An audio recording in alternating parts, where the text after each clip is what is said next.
Hey guys, so just got back from vacation a couple days ago, and I went and saw the Purge Anarchy yesterday. And I would have done this review, a review for this movie yesterday if I didn't have to wake up so early this morning for work. Because of that, I delayed this review till now. Um, Going into this movie, I was somewhat looking forward to it, and main reason why I wasn't exactly like super uber excited about seeing this movie was the fact that I thought the first Purge, was just okay. It was just a meh movie. I thought, with the first one, I thought they had a great concept for a movie that was pretty innovative, but they failed to deliver because they decided to, for some reason, of all the stories you could have made out of that kind of concept, you do a home invasion movie. That made no sense to me. Why, why do that kind of movie? I don't know why. And from the trailers of this one, it looked a lot better. It looked like it was going to improve from the first one, and it actually looked like what the first one should have been. So I was really looking forward to this. Or I was looking forward to this, but at the same time, I was like, I remember kind of looking forward to the first one and not being so impressed by it. So I could be disappointed. I was going in thinking I could be disappointed. And I was told over the last couple of days from a few people that this movie is way better than the first. So that kind of upped my hype for this movie a little bit more. And you know what? This movie is better than the first one. It is by far better than the first one.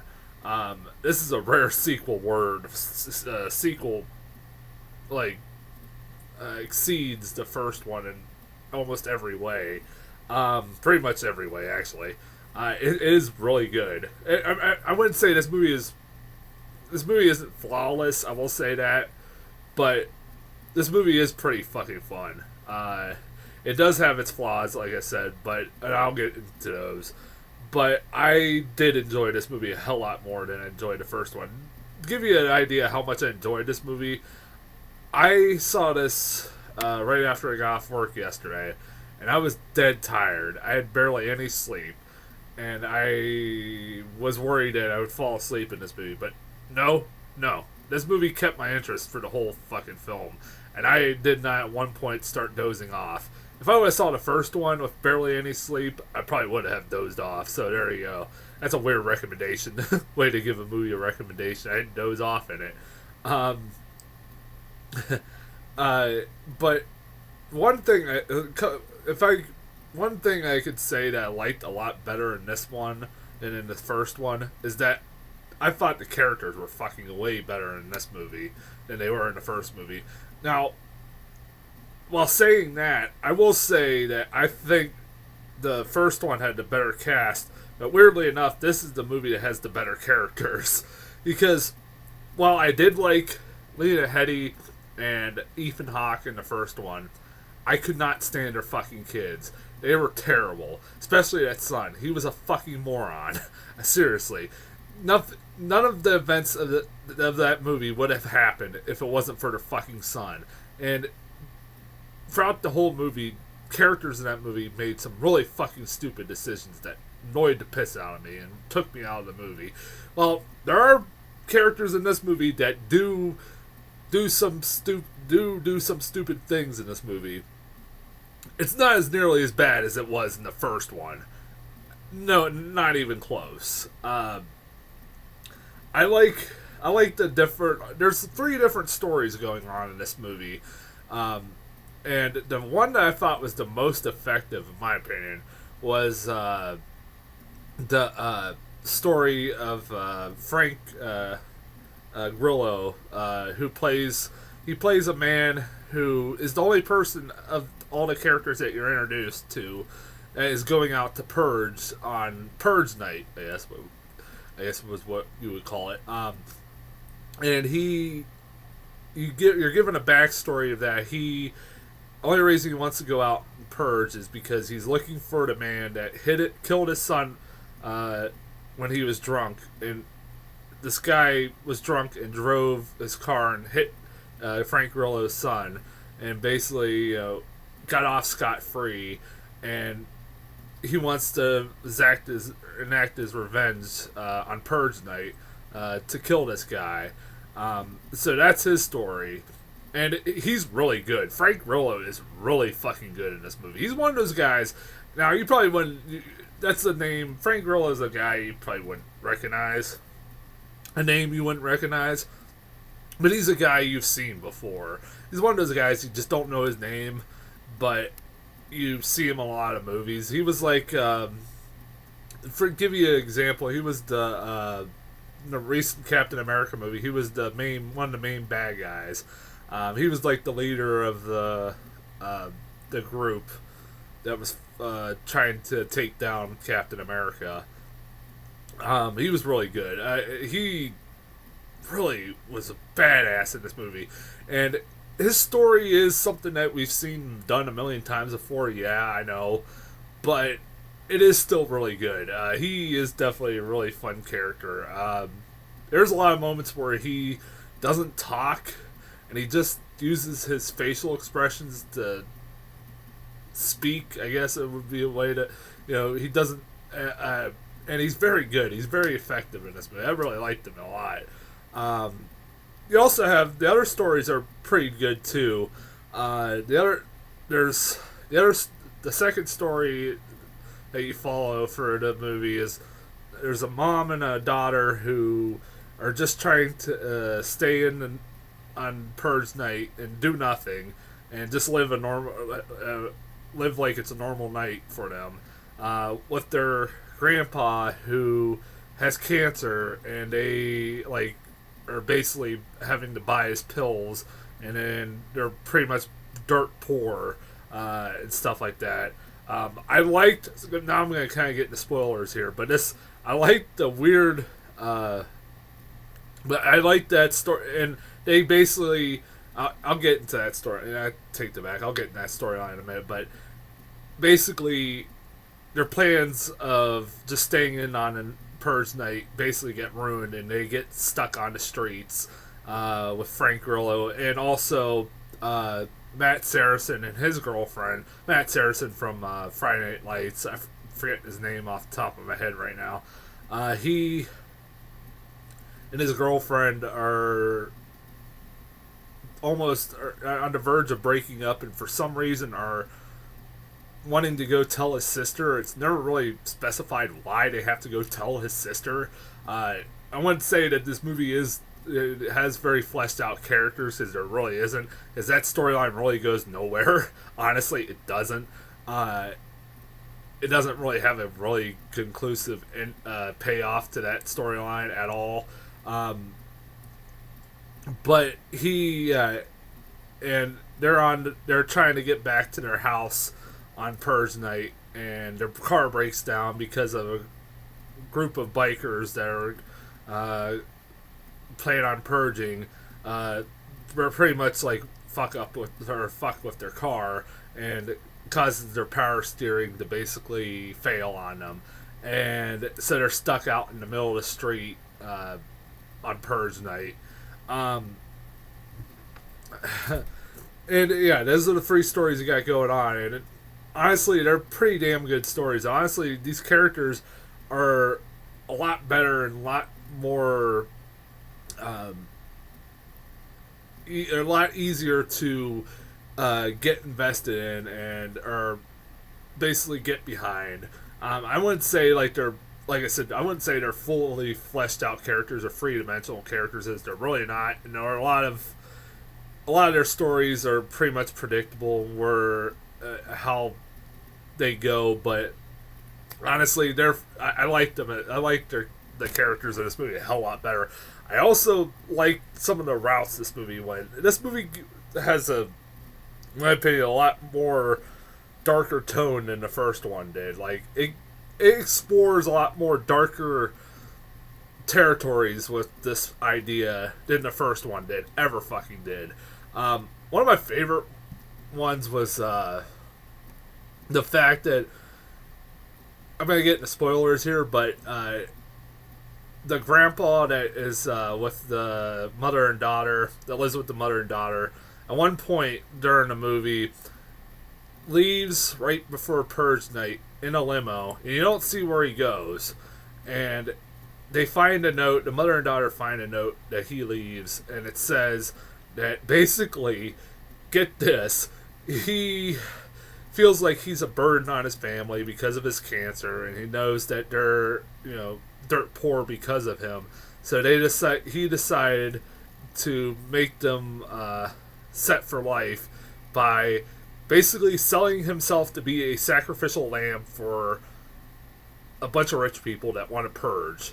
No joke. It's that scene, if you've seen the trailer, it's that scene where a guy's sitting in a chair and a bunch of people just stand up with machetes, like, surrounding him. That's what that scene is. It's a scene that cuts away because you don't see what happens to him, but it's left to your imagination, which I like that. That's like one of those tools that you don't see much in horror movies anymore. They have to show the blood and guts, but that scene kind of just lets you kind of imagine what happens, and that was kind of cool. I thought that was really crazy. I thought that was a really crazy, dark territory for that movie to go. Also, I like the last 20 minutes of this movie. I'm not going to spoil the last 20 minutes. I don't want to because it is really good. But let's just, without trying to spoil it, it kind of becomes like the movie, like the last 20 minutes becomes like a rich version of I'm trying to figure out a way to not spoil it, but it's trying really hard. It becomes like the richest version of Lord of the Flies, where man is hunting man. And it's really good. The last 20 minutes are really good. And it also features some great shit from Frank Grillo. The last 20 minutes are where Frank Grillo shines, in my opinion. Holy shit, is he awesome in the last 20 minutes. And even in the conclusion to his storyline, you get a really good payoff, in my opinion. Even though it's very predictable. This movie is very predictable.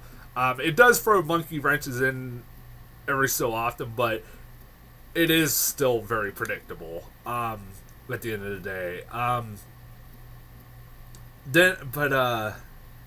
What else I'm trying to think of? Damn it. I just forgot what I was going to talk about, but I guess I could get into negatives. Like I said, one of the problems is it is predictable, and also one of the problems I had with the movie is that there are some really stupid moments in it. Like, what the fuck was up? This is kind of getting a little just nitpicky, but what the fuck was up with that one lady on the top? You watch the movie and you'll know what I'm talking about. There's like the people are wandering the streets, and the group of people led by Frank Grillo is wandering the streets. They come across this woman who has like an AK-47 on top of her roof, and she goes. She's just shooting in the air, and she's like, "I am woman, hear me roar, I'm purging, god damn it." There's I can't really, I don't remember exact words, but she's just shooting up in the air, and you see all these dead bodies, and you're like, she's just wandering around talking to herself out in the air for no apparent fucking reason. I'm like, I have a really hard time. She's just keeps shooting in the air. I'm like, she's gonna fucking keep wasting fucking bullets. Quit wasting bullets, you dumb bitch. How the hell do you kill anybody? One thing that did bug me, and this is one of those, at one point in this movie, this is getting the spoilers too, but at one point in this movie, they find out that one of the there's like this semi truck that keeps following them wherever they go, and they go inside one of them, and they where like all the guards are killed and everything else, and they go inside one of them, and they find in this truck that there are security cameras. This truck's able to gather security cameras and traffic light cameras, and they basically are like really shocked by that. But even though they know this, they still wander out on the street where there are cameras all around them. If I knew that the people that were after me have easy access to cameras, security cameras, and traffic light cameras, I'd be trying to avoid them at all cost. But no, they don't. And guess what? They fucking get caught. It's like, fucking morons. It's like, and then my favorite part is when one chick goes, well, how the hell did they catch us? Really? Fucking really? You don't know how they caught you? Idiot. It's been, you gotta excuse me, it's like been a day since I've seen this movie, so I'm forgetting some things. I'm sure it's gonna come back to me. There's something else that bugged me. It just was annoying. I think the main thing for me was like you could predict what was gonna happen in every story. Like I said, the Frank Grillo story was the ending was predictable. If you've seen one movie, you've seen a horror movie, you've seen it all. Like any revenge flick. I've heard the idea, by the way. I've heard somebody bring up the idea of him playing the new Punisher. I'm for that. It is kind of, this story is like, reminds you of like the Punisher, like that he's avenging his son's death and stuff like that. But I can get behind him being the new Punisher. I hope that is a possibility. We haven't got like the two people that they did get play Punisher, Thomas Jane and Ray Stevenson, were really good, but they were starred in very shitty movies. So I mean that it wasn't their fault that those movies were bad, because they were really good in the roles, in my opinion. Now I'm just getting off track here, so I don't want to get into too much else really, and I'm kind of forgetting some things, but go see it. I don't want to spoil it too much. Like I said, the movie has a really cool payoff in its last 20 minutes. The last 20 minutes are definitely worth seeing. They're pretty fun. It is really effective. Like I like the first one. The best part of the first one was the last 10 minutes or so when the neighbors turned on or tried to kill Lena Headey and her family. And, I mean, that was predictable, and you saw that coming early on. I could see that coming early on, but I like that, and I like that scene at the end where Lena Headey bashes the neighbor's head in to the table. But unlike that movie, this movie is good overall and didn't bore me, and not, I didn't think the last 10 minutes, even though I thought the last 20 minutes were the best part, the rest of it was still very good. Yeah, like, again, go see it. If you have reservations like I did, don't worry, it is very good. I could get in the trailers. I forgot my phone, but I actually remembered them. I got a couple of promising trailers here and there. I actually got only one bad trailer, and that was fucking Ouija. I got the new trailer for Ouija, the Ouija board movie. Fuck, does that look even worse? The second trailer makes it look even fucking worse. That movie looks so bad. Like, I was reading somewhere about that movie, and I remember at one point there was supposed to be board game based movies coming out like nonstop, like a couple of years ago, but because of the failure of Battleship, that put a halt to it.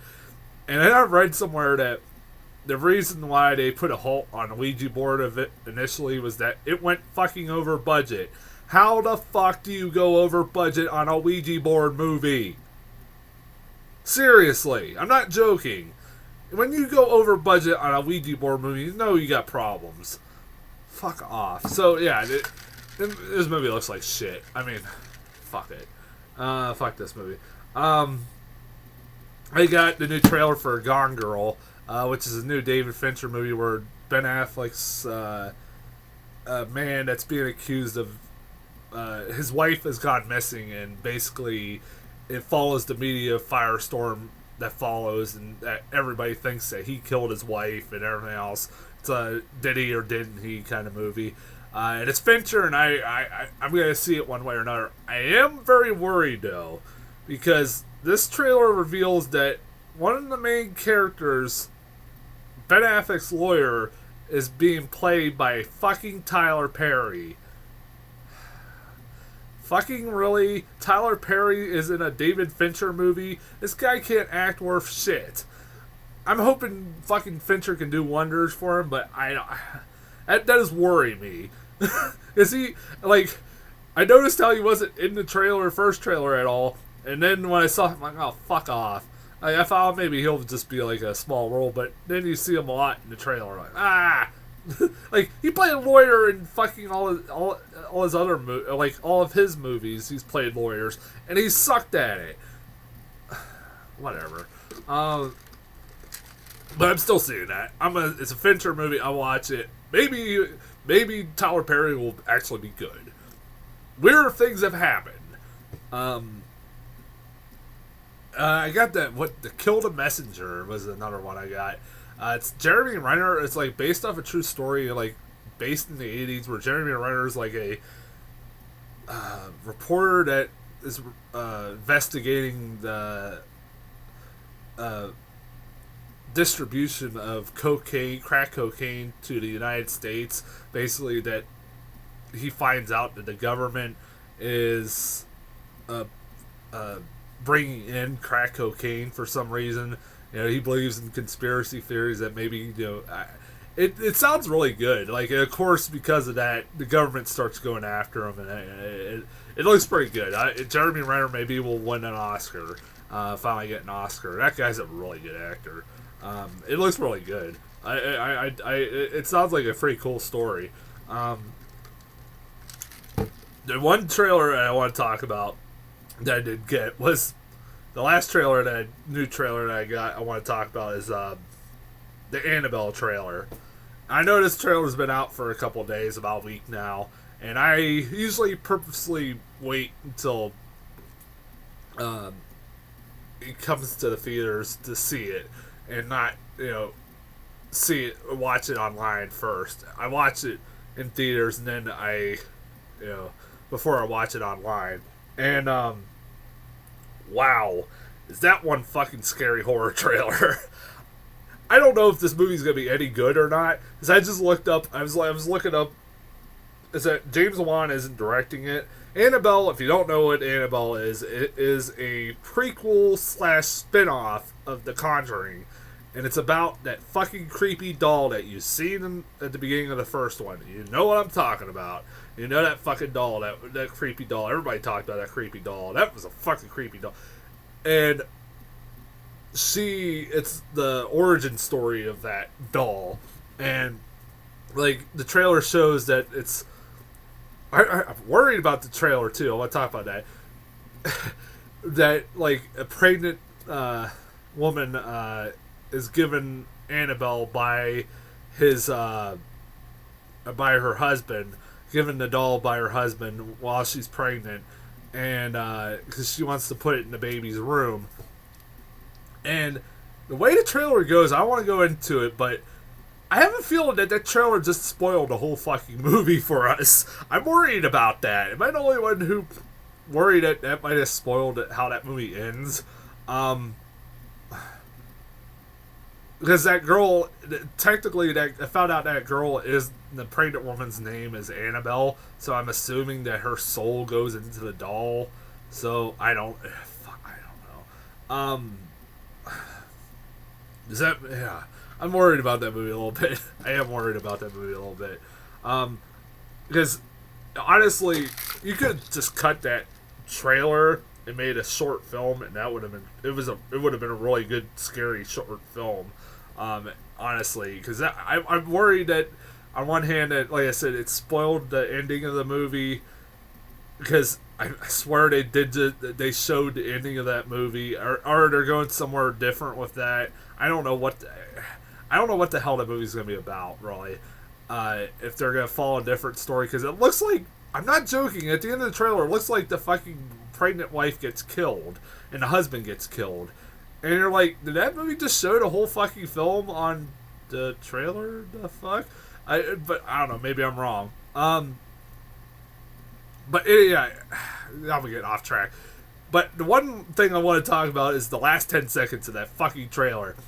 That was the creepiest 10 seconds of the trailer, because it's just Annabelle, the doll Annabelle, just rocking back and forth, like this, in a rocking chair, for 10 seconds, and it's staring at you while it's doing that.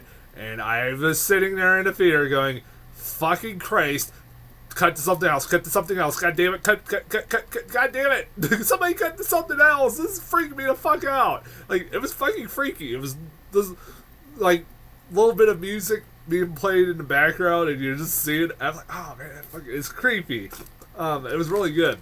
Man, maybe that's, I worry, because I was looking up the director, the guy who made it.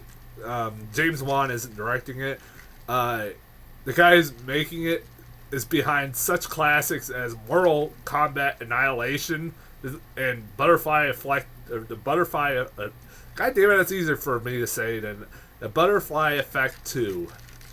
Yeah, that's his last 2 directing movies. So yeah, we're in trouble. I'm like, fuck, we're in trouble. But he's like been a cinematographer for like Conjuring and shit like that. So maybe, I don't know. Maybe this will, third time's a charm for him. I don't know. It does look. At the end of the day, that trailer is awesome. So I don't know if the movie will be good, but we'll see. Anyways, I'm getting off here. I'm just rambling on about nothing now. And we'll be back Friday with probably either Hercules or maybe Lucy. I don't know what the hell. I'll be back with something. So I'll talk to you guys later.